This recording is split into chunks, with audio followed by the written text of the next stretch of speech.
bonsoir, bienvenue sur l'antenne roue libre, un grand bonjour à la régie, comme ça Boris Boiteux va pouvoir faire des imitations excellentes.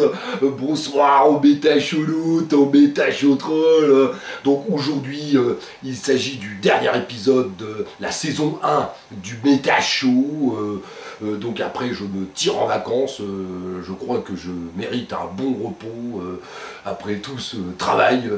Donc voilà, là je reçois un personnage tant attendu, très demandé, il s'agit d'Ahmed Moalek.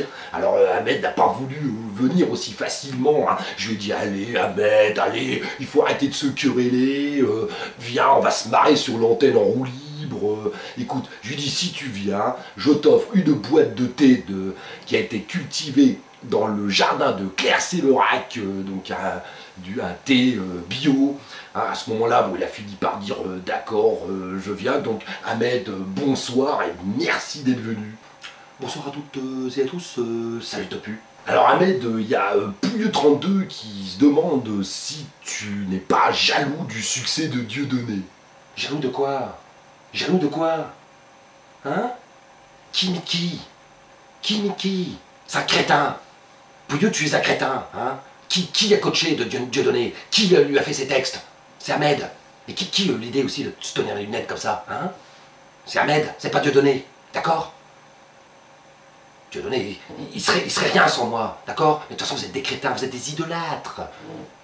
Pourquoi vous croyez Dieudonné et pas Ahmed? Parce que Dieudonné il gagne 350 000 € par mois et Ahmed 350, c'est ça?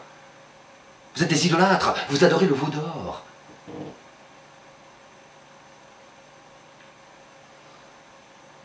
Là, il va lancer son nouveau spectacle, là, les médias. Qui lui a donné l'idée d'écrire sur les médias, hein? C'est encore Ahmed. C'est Ahmed qui me dit, Diodo, tu devrais faire un spectacle sur les médias. Parce qu'il y a de quoi dire sur les médias, mais comme c'est toi le talent, bah, c'est toi qui dois y aller. Hein? Mais là, je vois ces idolâtres, des gens qui adorent ce veau d'or, qui font des pages Facebook contre moi, comme un certain Badji, là. Badji. Tu prends des cachets ou quoi? T'es un fou furieux, on peut pas discuter avec toi, Badji. Hein?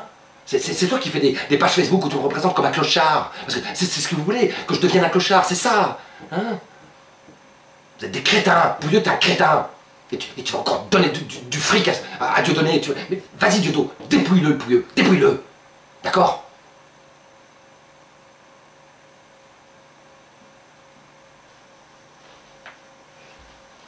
Justice, Inch'Allah, Waddoulillah. Je prends Allah témoin.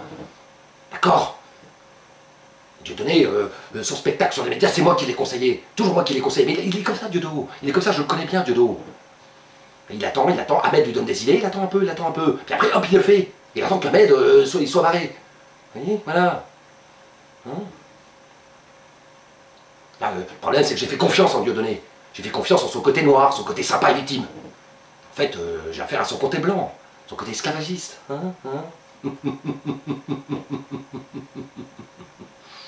Ouais. Qui a dépouillé qui? Hein? Tout ce que j'ai eu, c'est 60 € à la fin de l'année. Je pouvais même pas acheter un nounours à mon enfant. Alors une fois, il y a LLP qui m'a dit, quand tu as quitté la dissidence, que tu pouvais prendre contact avec des copains à lui sur Paris pour avoir un petit boulot et t'en sortir. Mais Salim Déby s'occupe trop du zizi des autres. Salim Déby ferait bien de s'occuper un peu de son zizi à lui. Hein? C'est encore Dieudonné, nommé Montagne, qui me l'a envoyé. Oui, pourquoi? Pour que je fasse esclave dans un restaurant, faire la plonge. Je vaux mieux que ça, je mérite mieux que ça. Hein, c'est moi qui ai coécrit les textes de Dieudonné, c'est moi qui l'ai coaché. Et je vais me retrouver à laver par terre et à faire la plonge dans un restaurant.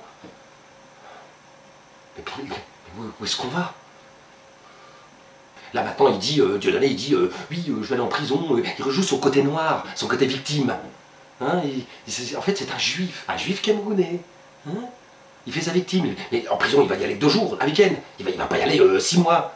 Hein, c'est sûr que ça lui rapporte plus de faire ses tournées plutôt que 6 mois pour faire bien. Il va se plaindre, la France, pays de la dictature, méchant Emmanuel Valls. Mais tout ça c'est du spectacle. Dieudonné il est ambigu. On sait jamais avec Dieudonné. On sait jamais s'il est noir ou il est blanc. Hein? Voilà, puis ça a tout le temps été comme ça, tout le temps. Avec Noémie Montagne. Hein? Ça a que non. Et là, son nouveau copain, là, le Nosferatu, là, le pote à Jésus, là, habillé en diable, avec une croix à l'envers. Dieudonné entouré de fous, en fait c'est une secte de fous. J'ai bien fait de sortir de là, avant de devenir comme eux.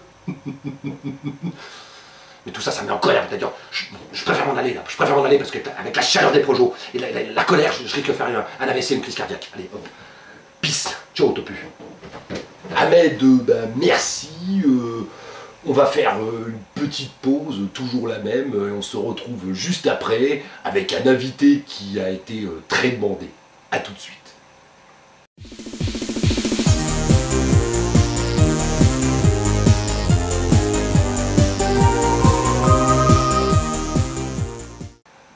Voilà, donc c'était toujours la même petite pause.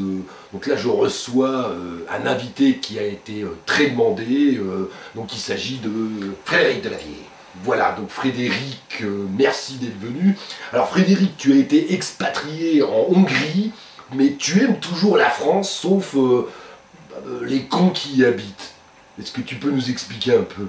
Tout à fait, merci de m'avoir invité. Ça m'évitera de faire une petite vidéo pour expliquer que la France, c'est un pays de cons, de jaloux et de délateurs. Les Français sont frustrés sous la délatocratie, la médiocratie qui est la France, qui empêche les gens de réussir. Donc je me suis expatrié en Hongrie, en Hongrie où la mentalité est beaucoup plus fraternelle. Regardez, en France, j'avais acheté une grande maison dans les bois et on me l'a cambriolée, on me l'a saccagée par jalousie. Alors que dans mon village en Hongrie, je peux laisser ma porte grande ouverte et avec même les lingots d'or à l'entrée, personne ne viendra me les voler parce qu'il existe une véritable fraternité, solidarité, c'est une camaraderie. Alors qu'en France, ils ont cambriolé ma maison par jalousie, par déliquescence morale. Ils m'ont même volé ma brosse à dents et mon café. C'est pour cela, j'ai aussi été en Allemagne. Vous voyez, en Allemagne, il y a des rues avec des prostituées et de la drogue. Ça ne nuit pas aux Allemands. C'est pour ça qu'il n'y a pas d'intervention de la police en Allemagne. Parce que ça ne nuit pas, parce que ça ne dérange pas et que la drogue et les prostituées sont bien moins chères en Allemagne qu'en France. C'est pour ça que j'ai préféré m'expatrier en Hongrie. Là, je me couche quand je veux, je me lève quand je veux. Je n'ai pas de maître pour me dire couche-toi à 22 h et lève-toi à 6 h 30 du matin. En France, si vous avez le malheur de vous promener au bord d'un lac, vous allez être dénoncé et la police va vous embarquer parce qu'il y a des jaloux, parce que les gens, une fois jaloux, sont des délateurs. Ils vous balancent, ils vous dénoncent parce que vous avez un truc de plus que, c'est que vous pouvez vous promener au bord du lac alors que eux ne peuvent pas. Ce n'est pas le cas en Hongrie. Bon, je vais vous laisser, parce que là, il y a des jaloux qui me voient sur le méta-show, qui vont me dénoncer pour dire que Frédéric Delavier est un terroriste qui passe sur une chaîne illégale en France. Donc, bonne chance de pas, merci de m'avoir invité. Je rentre chez moi en Hongrie. Voilà, merci, c'était Frédéric Delavier. Au revoir, pays con. D'accord.